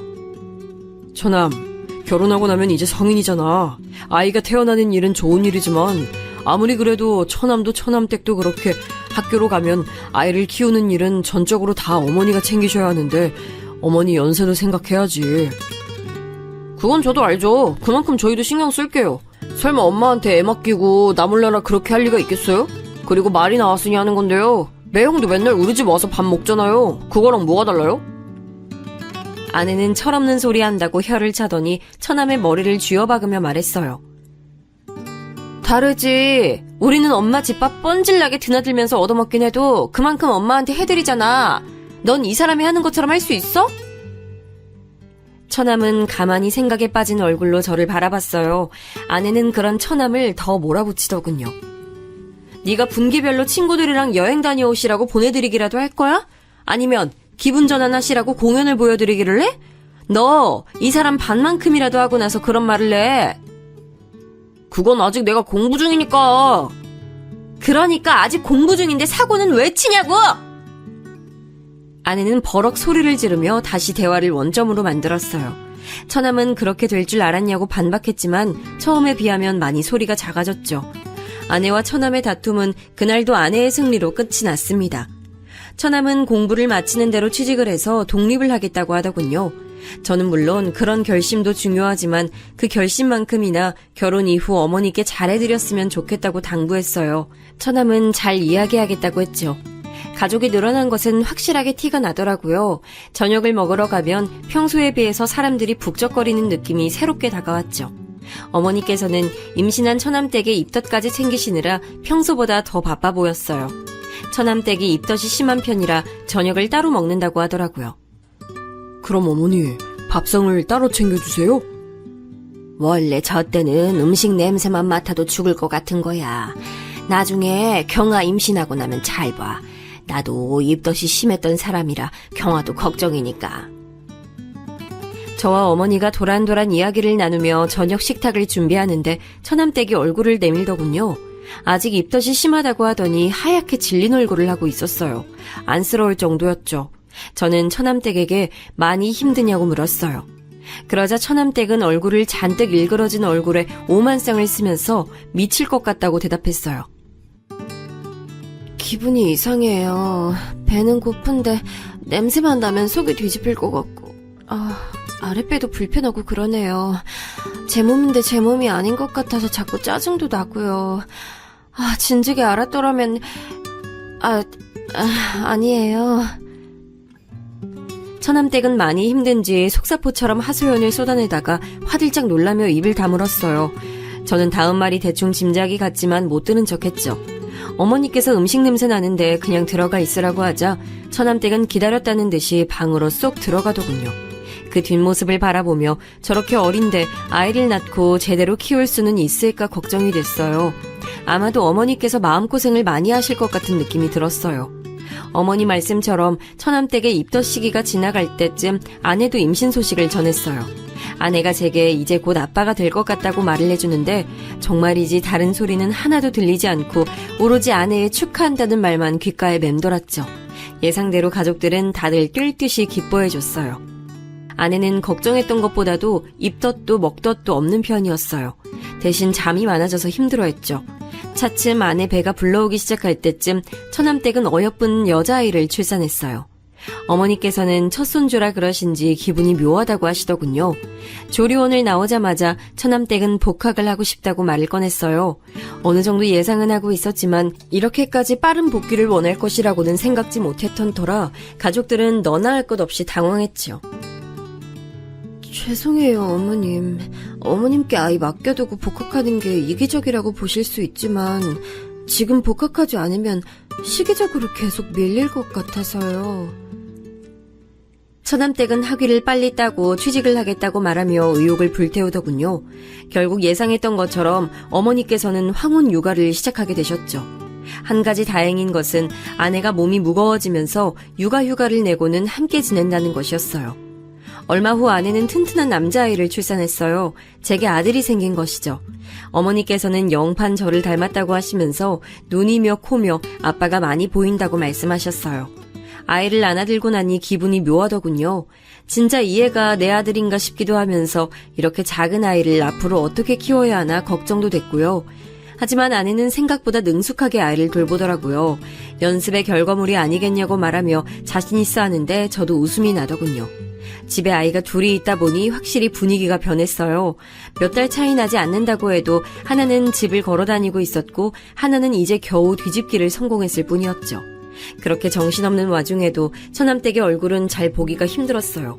실험이 바쁘다면서 외박을 종종 하더라고요. 덕분에 어머니께서는 잠도 제대로 주무시지 못한 채 밤늦게까지 아이를 돌봐야 했죠. 아내는 그런 처남댁이 마음에 들지 않는 눈치였어요. 저 역시도 같은 마음이었고요. 처남은 투자받은 실험이 있어서 일이 많아진 것은 어쩔 수 없지 않느냐고 했지만 이렇게까지 아이에게 관심이 없는 것은 너무 심한 처사가 아닐까 싶더라고요. 처남도 나름 고충이 있는지 아내와 처남은 이 일로 크게 다퉜어요. 처남은 자신도 중간에서 충분히 괴롭다고 말하면서도 자세한 이야기는 하지 않으려고 했어요. 아무리 물어도 부부의 일이라고만 했죠. 그래도 효과는 있는지 밤에는 처남과 처남댁이 아이를 돌본다고 하더라고요. 우리 집 사고뭉치 준이가 어느 정도 걷고 뛸 무렵 저는 지방으로 발령을 받게 됐어요. 지방 현장에서 2년간 있어야 했죠. 한국이 커봤자 얼마나 된다고 어디든 차만 타면 금방이지 않겠느냐며 혼자 내려갈 생각이었어요. 그런데 타이밍도 참 어떻게 그렇게 잘 맞는지 아내 역시 저와 비슷한 곳으로 파견을 나가게 됐더라고요. 저희는 의논 끝에 지금 살고 있는 집은 전세로 주고 지방에 따로 집을 구해 지내기로 했어요. 어머니께는 자주 찾아뵙겠다고 말씀드렸지만 그게 어디 쉽나요. 막상 지방에 내려가서 생활하다 보니 주말마다 올라오는 게 힘들더라고요. 그래도 전화만큼은 매일 드리면서 안부 인사를 드렸어요. 지방으로 내려간 지 1년이 될 무렵 저는 한 가지 이상한 점을 느끼기 시작했어요. 어머니께서 살이 많이 빠지시고 표정도 어두워 보이셨죠. 전화로 안부를 물을 때도 길게 통화를 하지 않으려고 하시는 것도 이상했고요. 아내는 나이가 들어서 그런 것 아니겠냐고 보약이라도 한 채 해드려야겠다고 했지만 저는 건강의 문제가 아닌 것 같다는 생각이 들었어요. 그래서 아내에게 말해 1박 2일 동안은 처가에서 지내기로 했죠. 직접 만난 어머니는 몇 달 전에 봤던 것에 비해 살도 빠지고 많이 피곤해 보이셨어요. 안 되겠다. 어머니 모시고 병원을 좀 가보자. 괜찮아. 병원은 무슨 그냥 나이 들어서 그렇지 뭐. 그러니까 어머니 더 병원을 가보셔야죠. 맞아 엄마. 어디 편찮으신 거 아닌가 한번 봐요. 저와 아내는 괜찮다는 어머니를 모시고 한의원에 갔습니다. 딱히 나쁜 부분이 있는 건 아닌데 전체적으로 기가 많이 약해진 것 같다고 스트레스 받는 일이 많은 것 같다고 하시더군요. 가슴 쪽에 열이 많이 몰려있다고도 하시고요.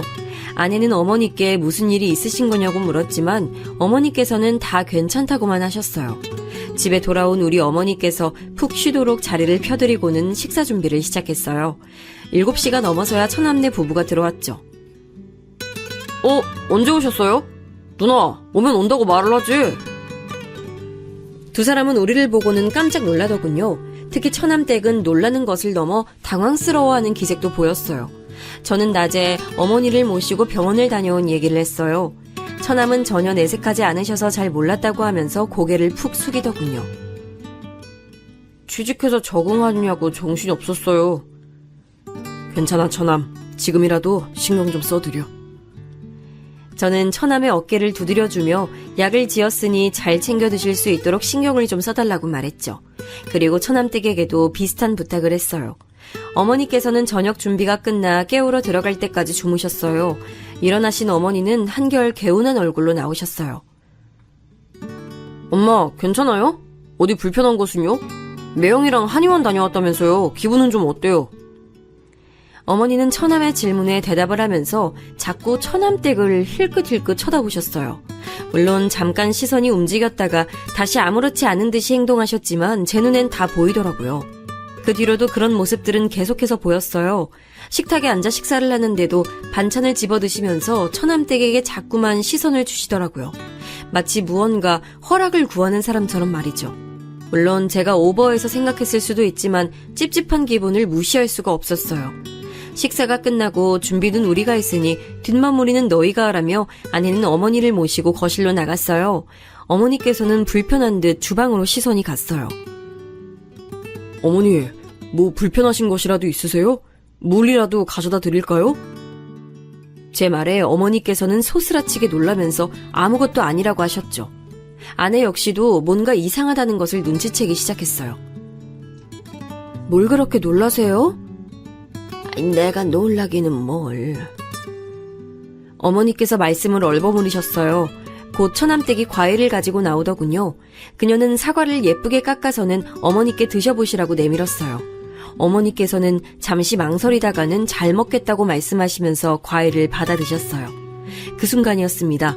정말 잠깐이었지만 어머니께서는 처남댁과 손이 닿자 흠칫 놀라시는 게 보였죠.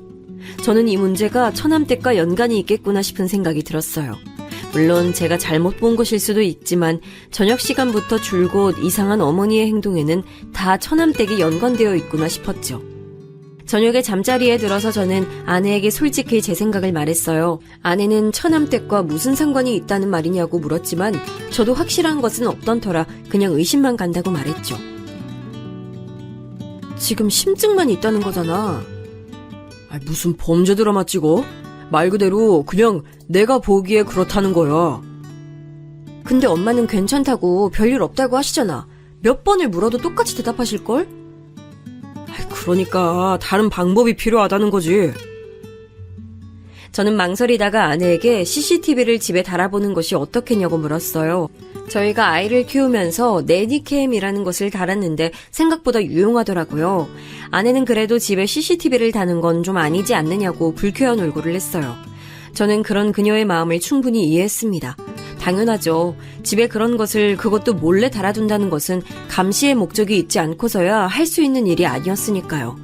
저는 주방과 거실 그리고 어머니 방 입구 쪽만 볼 수 있도록 하는 방법도 있다고 얘기를 했어요. 집 전체를 다 보자는 게 아니야. 그냥 몇 군데 어머니께서 많은 시간을 보내실 법한 곳에 설치하자는 거지. 아내는 하루만 고민해보고 이야기를 하자고 했죠. 다음날 어머니께서는 한결 밝아지신 얼굴로 주방에 들어오셨어요. 아내는 주방은 자신에게 맡겨두고 손주들이랑 좀 놀아달라고 부탁을 했죠. 준이는 오랜만에 만난 할머니가 좋은지 도통 떨어질 생각을 하지 않았거든요. 어머니께서는 아이들에게 책을 읽어주며 시간을 보내셨어요. 그런데 갑자기 처남네 아이인 은하가 울기 시작하더라고요. 책을 가지고 준이랑 싸운 것 같았죠. 은하가 크게 울어버리자 놀란 준이도 덩달아 울기 시작했어요. 주방에 있던 아내는 급하게 손을 씻고는 준이를 안아 올렸죠.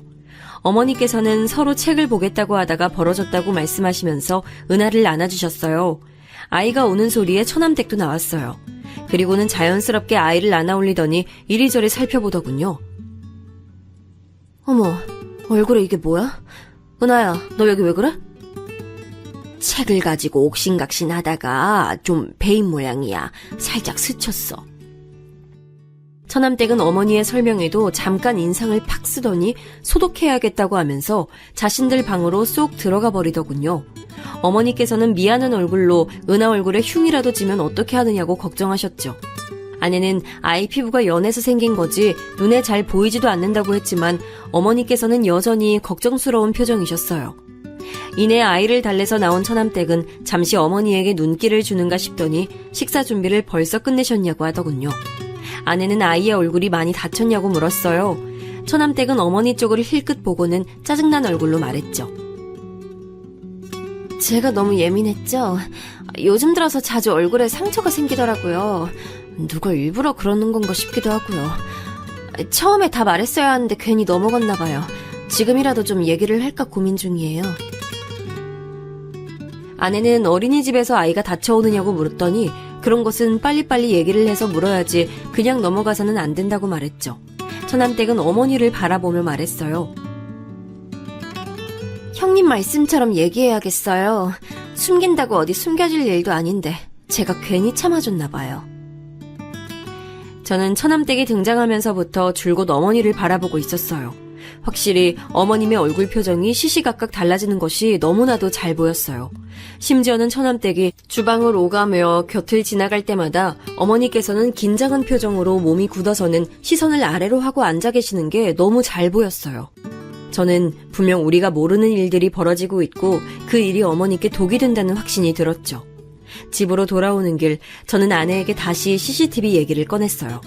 이번에는 아내도 적극 찬성을 하더군요. 심지어 소리도 녹음이 되는 것으로 해야 한다고 말했어요. 아까 봤어? 애 다친 이후로 엄마 표정이 좀 이상하더라. 계속 동서 눈치 보고 동서도 엄마를 쳐다보는데 뭔가 있구나 싶었어. 오빠도 생각하기에 이거 정상은 아니잖아, 그치? 저는 아내의 의견에 전적으로 동의했어요. 우리는 가까운 곳에 들러서 CCTV 설치에 관해 알아봤어요.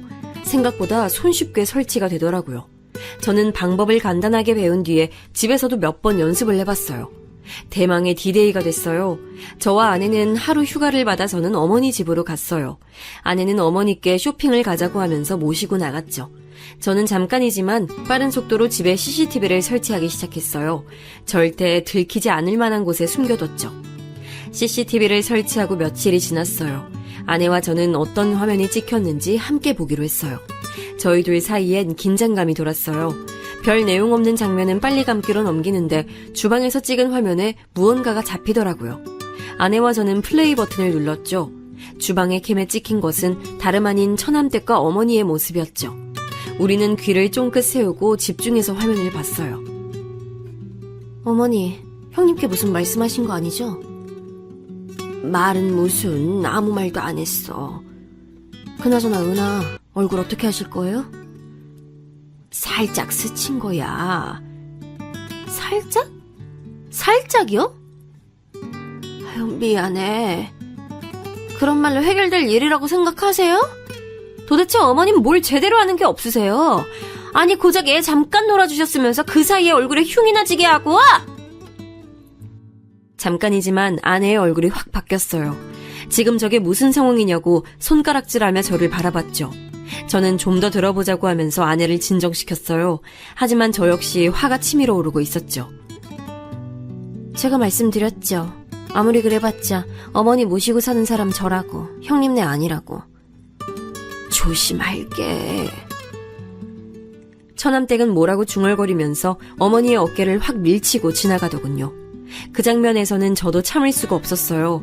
지금 이게 무슨 상황인지, 왜 어머니께서는 아무 말씀도 못 하시는지 이해가 되지 않았죠. 아내는 더 볼 필요가 있느냐고 했지만 저는 좀 더 찾아보자고 말했어요. 식사를 마친 것인지 처남이 헐레벌떡 뛰어나가자 처남댁 역시 자리에서 일어나며 말했어요. 진짜 어머니 간이 왜 이렇게 뒤죽박죽이에요? 어떤 건 짜고 어떤 건 달고 일부러 이렇게 하신 거예요? 그게 무슨 소리야. 음식이 이상하다니. 그럼 제 혀가 문제란 말씀이세요, 지금? 처남댁이 불쾌한 듯 신경질적으로 말하자 어머니께서는 신경 쓰겠다고 말씀하셨죠. 주먹을 쥐고 있는 손에 저절로 힘이 들어가는 게 느껴졌어요. 그리고 손바닥이 따끔하더군요. 너무 세게 쥔 나머지 손톱이 손바닥을 파고들었기 때문이었어요. 저는 좀 더 뒤로 돌렸어요. 이번엔 처남댁이 퇴근하는 모습이 보였어요. 아직 대낮인데 벌써 마치고 들어오나 싶었어요. 처남댁은 오자마자 인사는 어디 가고 없고 어머니 방으로 들어가더니 가방을 하나 가지고 나오더군요. 제가 생신 때 선물해드린 명품백이었어요.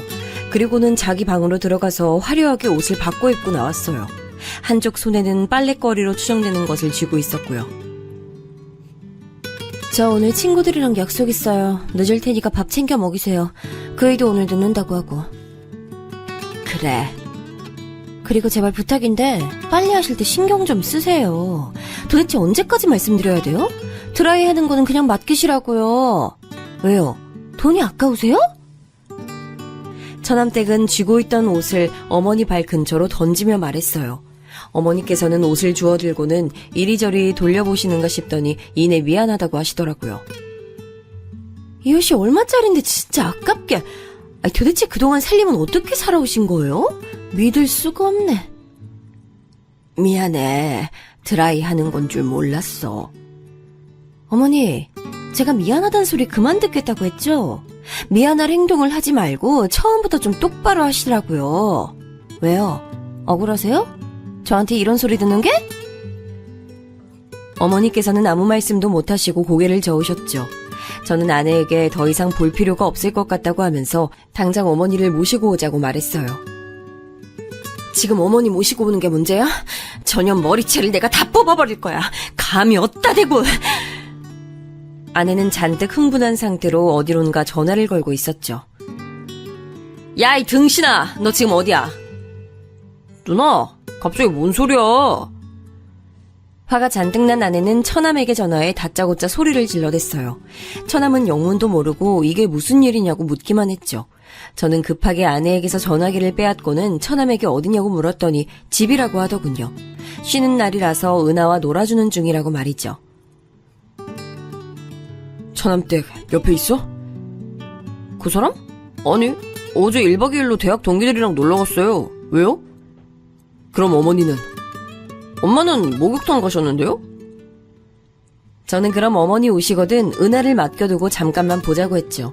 대충 지금 출발하면 그 시간쯤 근처에 도착할 것 같다고 하면서 말이에요. 저는 절대 그 누구에게도 우리를 만난다는 말을 해서는 안 된다고 했어요. 처남은 의아해하면서도 알겠다고 말했죠. 전화를 하는 동안에 아내는 펑펑 눈물을 쏟으며 CCTV 속 어머니의 얼굴을 쓰다듬었어요. 그녀는 왜 어머니가 아무 대꾸도 못하시고 이렇게 당하고 계시는지 이해할 수가 없다고 했어요.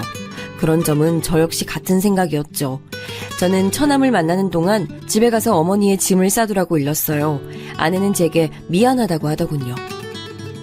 미안하다니 무슨 소리야. 당연히 우리가 모셔와야지. 그 악마 같은 여자가 쫓겨나기 전까진 우리가 모실 거야. 저는 혹시 모르니 은하의 짐도 챙겨두라고 말했어요. 아내는 고개를 끄덕이며 다시금 엉엉 소리내서 울기 시작했죠. 준이는 갑자기 울고 있는 엄마를 보고는 어리둥절한 얼굴로 절 바라봤어요. 저는 준이에게 엄마를 안아주라고 하고는 급히 올라갈 준비를 했죠. 차 안에서 저도 아내도 한마디 말을 할 수가 없었어요.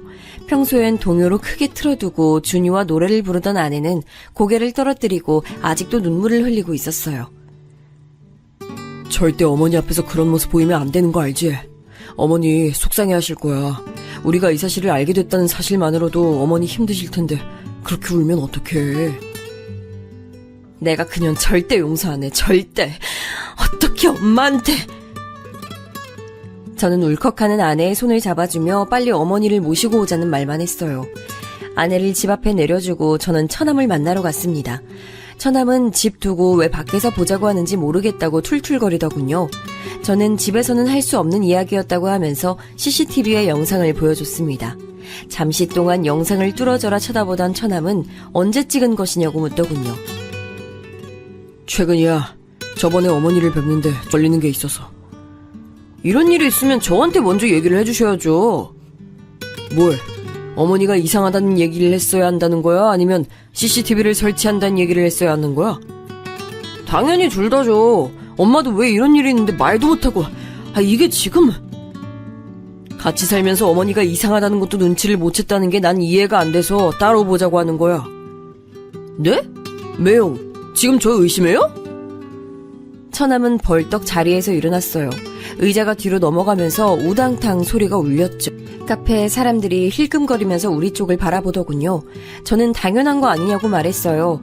CCTV 화면을 볼 때부터 이 일을 처남이 모르고 있었을까 계속 의문이 들었거든요.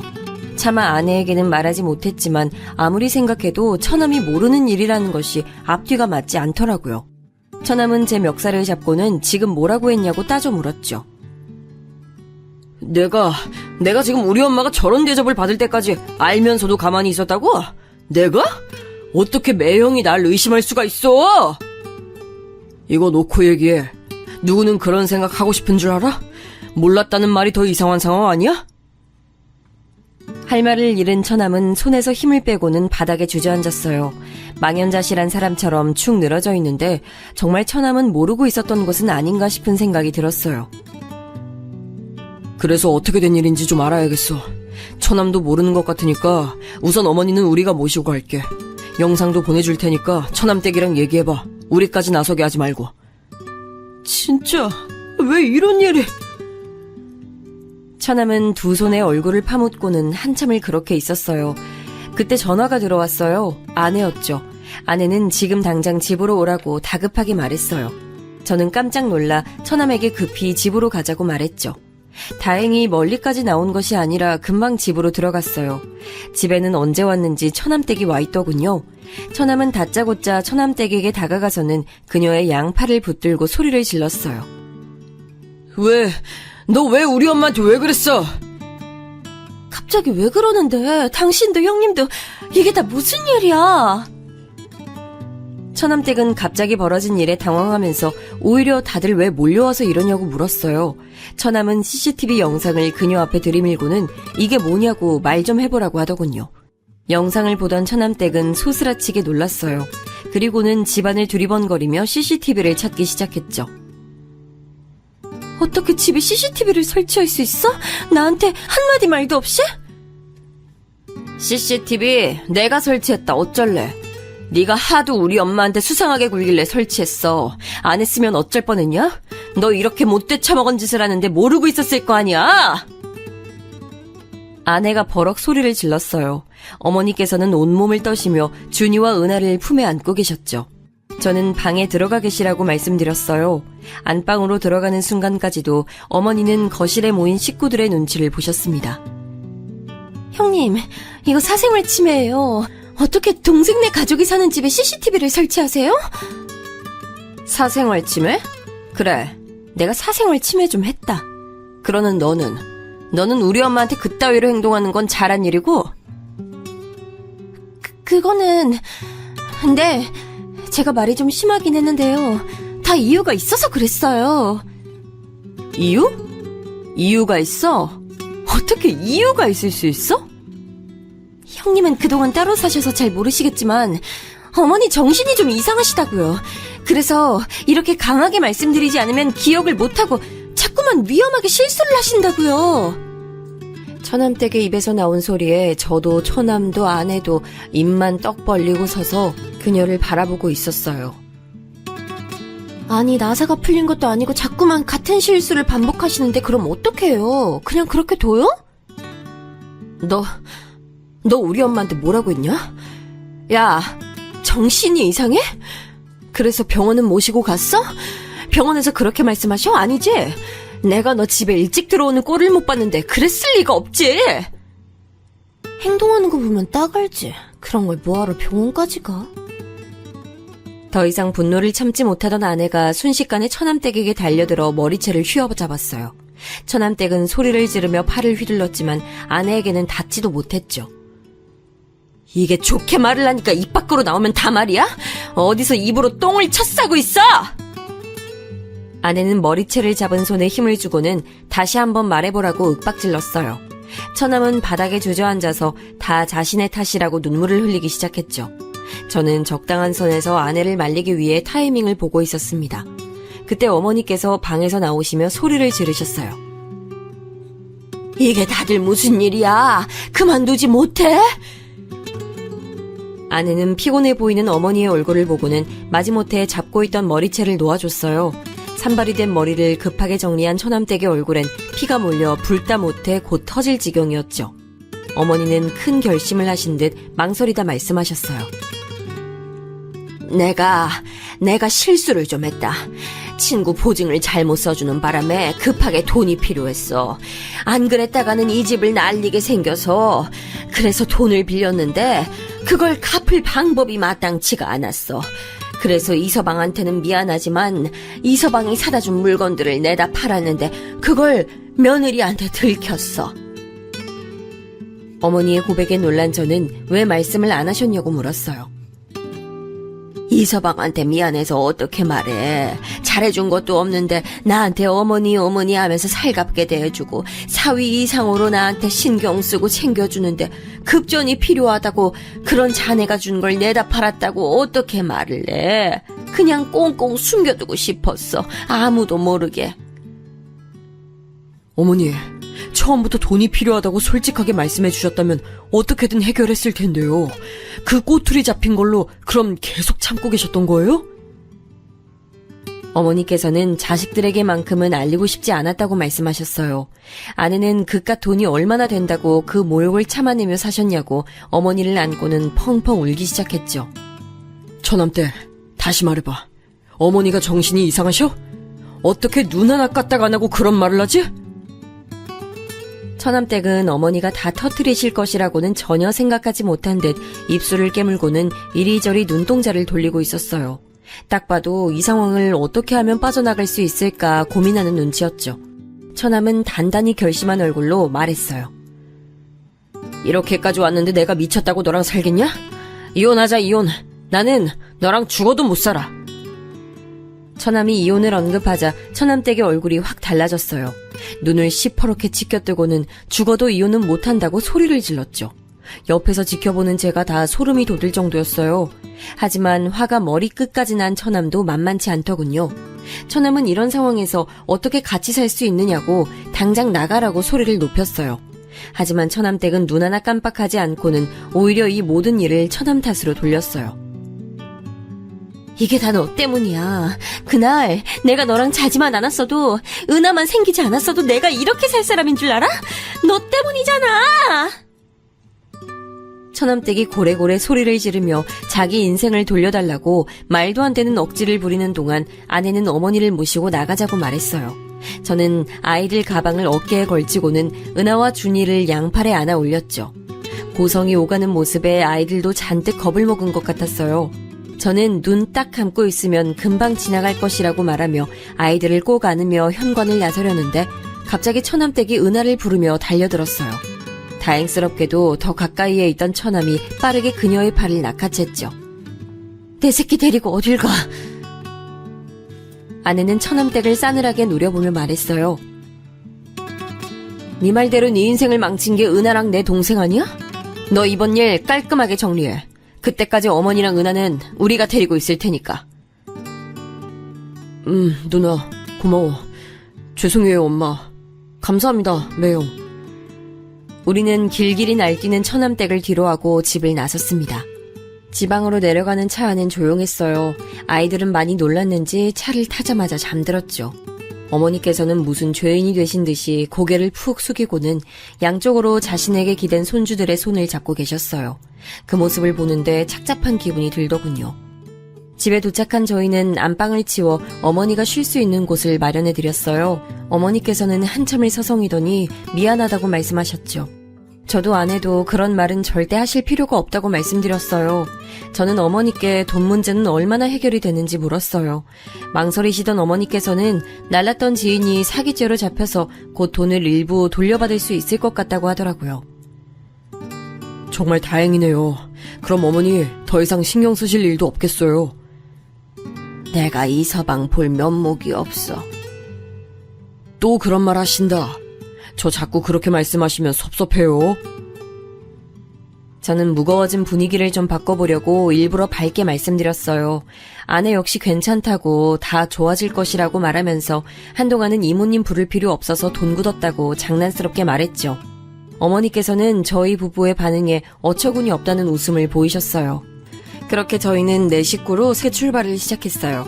얼마 지나지 않아서 아내의 뱃속에 작은 생명이 있다는 것도 알게 됐죠. 아내는 이번에야말로 꼭 딸이었으면 좋겠다고 말하더군요. 그렇게 우리 식구들이 평화를 찾아갈 동안 처남은 무척이나 바쁘게 시간을 보냈어요. 은하를 보러 몇 번 내려오긴 했지만 처남댁과의 이혼이 뜻대로 쉽게 진행되는 것은 아닌 모양이더라고요. 처남댁 쪽에서도 죽어도 이혼은 못한다고 버틴다고 들었습니다. 급기야 이혼의 조건으로 지금 살고 있는 집을 요구한 모양이더라고요. 처남은 아무래도 재판까지 갈 것 같다고 조심스럽게 말해줬습니다. 저는 어떻게든 도움이 필요하다면 뭐든 말하라고 했어요. 그 사이에 저는 다시 본사로 복귀하게 됐어요. 예전에 살던 집으로 다시 돌아갈까도 생각했지만 아직 마무리되지 않은 시점에서 처남댁과 오고 가며 부딪히는 일은 만들고 싶지 않아 다른 동네에 집을 알아보았답니다. 전세로 주던 집은 팔아버렸죠. 다시 올라간다는 말에 어머님께서는 많이 불안해하셨지만 이내 다른 동네라는 사실에 안도하시는 눈치였어요. 말씀은 안 하셨지만 처남댁과의 일이 마음의 상처로 남은 것 같았습니다. 저희 부부는 더 이상은 어머니께서 마음 다치는 일 없이 오랫동안 우리와 함께하기를 바라면서 처남의 이혼이 빨리 해결되길 바랐어요. 그렇게 몇 달이 더 지나고 아내는 소원처럼 어여쁜 딸을 출산했어요. 어머니께서는 새로 태어난 생명에 무척이나 기뻐하셨죠. 이 아기가 복덩이인지 때마침 처남의 이혼 소송도 승소로 판결이 났어요. 양육권도 친권도 모두 처남이 가지는 것으로 얘기가 된 것은 물론 접근 금지 처분도 받아냈죠. 앞으로 은하 앞에도 어머니 앞에도 절대 나타나지 못하도록 말이에요. 그리고 추가로 어머니께 저지른 행동에 대한 위자료도 청구한다고 하더군요. 처남은 시간이 아무리 많이 걸려도 끝까지 가볼 예정이라고 눈에 불을 켜며 말했어요. 한참은 더 지나고서야 알게 됐는데 처남댁은 이혼 이후 연구소에도 소문이 나는 바람에 따돌림을 당하다가 결국에는 그만두고 해외로 나갔다고 하더라고요. 처음엔 그렇게 은하를 만나고 싶어 하더니만 그것도 이혼 판결이 나고 나서는 전혀 찾질 않았어요. 심지어 법정에서 무슨 일이 있어도 아이는 자신이 키우겠다고 말했다고 하는데 어떻게 한 번도 연락이 없을 수 있는지 의문이 들었죠. 물론 저희가 접근 금지를 신청하긴 했지만 그렇다고 전화도 없을 줄은 몰랐거든요. 아내는 양육권은 줄 수 없다고 난리까지 피웠던 것도 자신이 유리하기 위한 장치가 아니었겠냐고 하더군요. 처남댁이 어디서 어떻게 지내는지 조금도 궁금하지 않지만 제발 인간답게 사람답게 살았으면 좋겠다는 생각이 드네요. 남은 시간 자신이 어머니에게 얼마나 큰 잘못을 저질렀는지 깨닫게 되는 계기가 생겨 어머니가 겪은 고통만큼 당해보고 뼛속 깊이 반성이라는 것을 했으면 좋겠네요.